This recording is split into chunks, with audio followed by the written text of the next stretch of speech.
नुकतेच काही दिवसांपूर्वी राजवाड्यावरील चौपाटी येथे परप्रांतीय आणि मराठी असा व्यावसायिक वाद विकोपाला जाऊन प्रचंड मोठ्या प्रमाणात मारहाणीचा प्रकार झाला होता।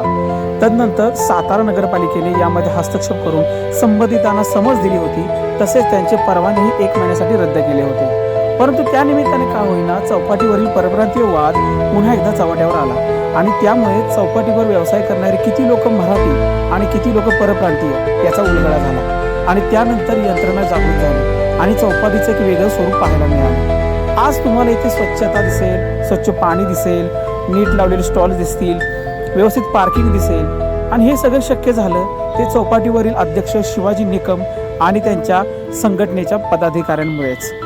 या प्रकरणामुळे चौपाटीचे आज एक रूपडेच बदलले आणि या संदर्भात चौपाटीवरील या संघटनेचे अध्यक्ष शिवाजी निकम आणि त्यांच्या सहकाऱ्यांनी आपली बाजू प्रसारमाध्यमासमोर मांडली। अध्यक्ष शिवाजी निकम, माझे मित्र रोहित जगताप, आज आमच्यामध्ये थोडेसे काही वैयक्तिक ह्याच्यावरून गाड्यांच्या ह्याच्यावरून आज बांधलं होते। त्या बांधण्याच्या ह्याच्यातून स्वरूप एवढं झालं की ती थोडीशी मारामारीमध्ये झाली आणि त्यावेळेला नगरपालिकेच्या माध्यमातून 2 दिवस राजवाडा चौपाटी बंद करण्याचा निर्णय घेण्यात आला। त्यानंतर मग मी स्वतः नगरपालिकेमध्ये जाऊन अध्यक्ष, उपाध्यक्ष, जे नगरपालिकेचे प्रमुख सर्व पदाधिकारी यांची सगळी चर्चा केली आणि ह्या राजवाडा चौपाटीवरती इथून पुढं बांधणं होणार नाही ते त्यांना एक शब्द दिला। शब्द दिल्यानंतर लेखी स्वरूपामध्ये मी त्यांना निवेदन दिलं की इथं सांडपाण्याची व्यवस्था असेल, कचऱ्याची व्यवस्था असेल, बाकी इतर जे काही समस्या असतील त्या समस्यावरती मी मात करून जेवढ्या चांगल्या पद्धतीनं ह्या राजवाडा चौपाटीसमोर ही चौपाटी आहे राजवाड्यासमोर, या चौपाटीवरील जेवढ्या चांगल्या पद्धतीने कशी नियोजन करता येतील त्या पद्धतीनं मी असा एक स्टेटस तयार केला आणि तो त्यांच्यासमोर मांडल्यानंतर मला एक त्यांनी सांगितलं की ठीक आहे, जर तेवढे लेखी स्वरूपात तुम्ही एवढं देत असाल तर आम्ही तुम्हाला मान्यता देतो। आणि त्या पद्धतीनं मी सकाळपासून एक 3-4 वेळा जाऊन प्रत्येकाला सूचना देऊन, ज्यांच्याकडे डस्टबिन नाही त्यांच्याकडे काय नाही त्यांना प्रत्येकाला डस्टबिन आज नवीन तुम्हाला दिसतील येते ते सगळे कोण जेवढ्या चांगल्या पद्धतीने सुविधा देता येतील। आज आमचे सर्व सातारकरांच्या वतीने निवडून देणारे अमोलजी मोहिते, उपनगराध्यक्ष दत्ताजी बनकर, पाणी पुरवठ्याचे सभापती असतील त्यांचं मार्गदर्शन असते आणि सर्वात महत्त्वाचा विषय म्हणजे आरोग्य सभापती धनंजय जांभळे। मी इथं 5 ते 5:30 वाजता असतो, मला ते जांभळे साहेब इथं भेटतात। सर्व चौपाटीचा परिसर ते बघतात, आजूबाजूचा परिसर एक मला कौतुक वाटतं। आत्ताची जी बॉडी बसलेली आहे दोन्ही महाराजांच्या माध्यमातून, दोन्ही महाराजांच्या विचारसरणीची आज एक बॉडी बसलेली आणि पूर्णपणे कार्यक्षम अधिकारी तिथं सगळे बसले असल्यामुळे मला एक हुरहुरी आलेले एक मोठा असा एक त्यांच्याकडनंही मिळाला की आज आपल्याकडनं एवढ्या पद्धतीनं त्यांचा सपोर्ट आपल्याला मिळतो।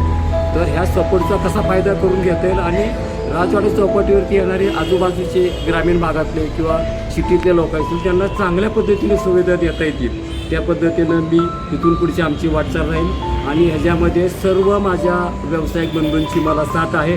आणि त्याचबरोबर आजपर्यंत राजवाडा चौपाटी काही नाही करणार बऱ्याच वेळा बंद केली, पण आमचे छत्रपती उदयनराजे महाराज साहेब, बाबाराजे यांच्या माध्यमातून प्रत्येक वेळेला आमच्या एक छोटे कुटुंब आहेत यांच्या ह्याच्यावरती उदरनिर्वाह चालतो, ह्याच्यावरती पांघरून घालून आज आम्हाला प्रत्येक वेळेला आमच्या चुकापत्रात घेऊन ह्या 2 महाराजांनी आम्हाला खूप चांगल्या पद्धतीने ह्या दोन्ही छत्रपती घराण्यांच्या दोन्ही महाराजांचे ऋण मी माझ्या उभ्या आयुष्यात विसरू शकत नाही। मी आज एखाद्या छोट्या ग्रामीण भागातून येऊन आज मी इथं वेल सेटल्ड झालो आहे सिटीमध्ये, मला कोणाचा आधार नव्हता पण त्याला उदयन महाराजांनी मला आधार दिला। आज आधी मला नाही, मला त्यांच्याविषयी सांगूशी वाटतं की मी त्यांच्या जीवावरती आज मी चांगल्या पद्धतीने जीवन जगतो। ते जे 2 जो वादाचा विषय झाला तो 2 दुकानांचं किंवा 2 स्टॉल त्यांना सस्पेंड केलं।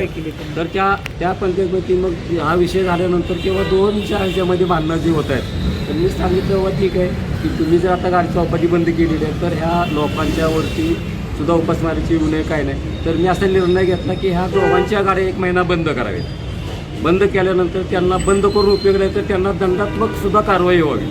मग त्याच्या पद्धतीनं आम्ही सर्वांना चर्चा केल्यानंतर मी सांगितलं की यांना डिग्री 2,000 रुपये दंड करावा आणि त्या पद्धतीने त्यांच्याकडनं 5 वाजायच्या आत मी स्वतः दंड भरून घेतला। दंड भरून घेतल्यानंतर त्यांच्यावरती 1 महिन्याचे आपण जे अध्यक्षांनी निर्णय असतो तो अंतिम असतो, त्या अध्यक्षांच्या निर्णयाप्रमाणे त्यांना मी गाड्या लावलेल्या असताना सुद्धा मी गाड्या त्यांना बाहेर काढायला लावल्या, त्यांनी त्या गाड्या बंद लावल्या.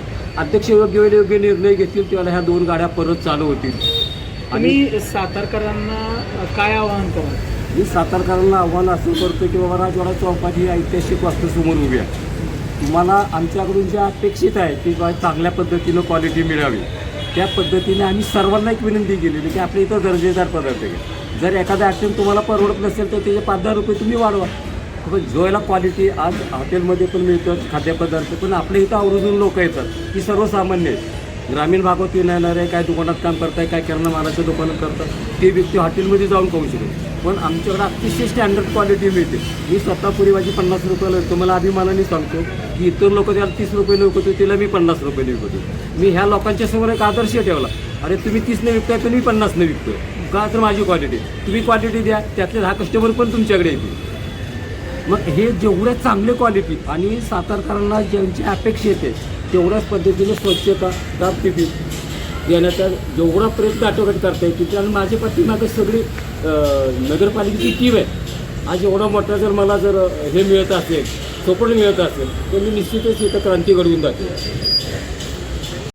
मला आज नगरपालिकेच्या मधून एवढं चांगला सपोर्ट मिळाला.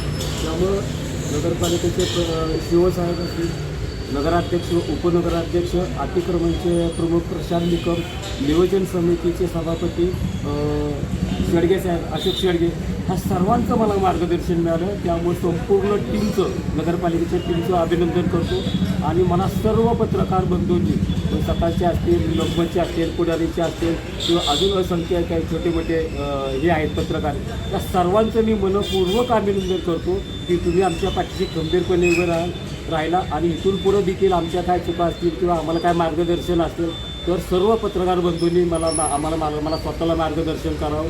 आणि त्या सूचनेचे पालन नगरपालिका, दोन्ही महाराजसाहेब आणि तुमच्या सर्व पत्रकारांच्या वतीने मी तुम्हाला जेवढी चांगली सेवा देता येईल तेवढी देण्याचा प्रयत्न करेन. आणि तुमच्या पुन्हा एकदा सर्व टीम, नगरपालिका, तुमचं टीम आणि दोन्ही वाड्यांवरती जो मिळालेला आशीर्वाद आहे, ह्या सर्वांचं मी आभार मानतो. आणि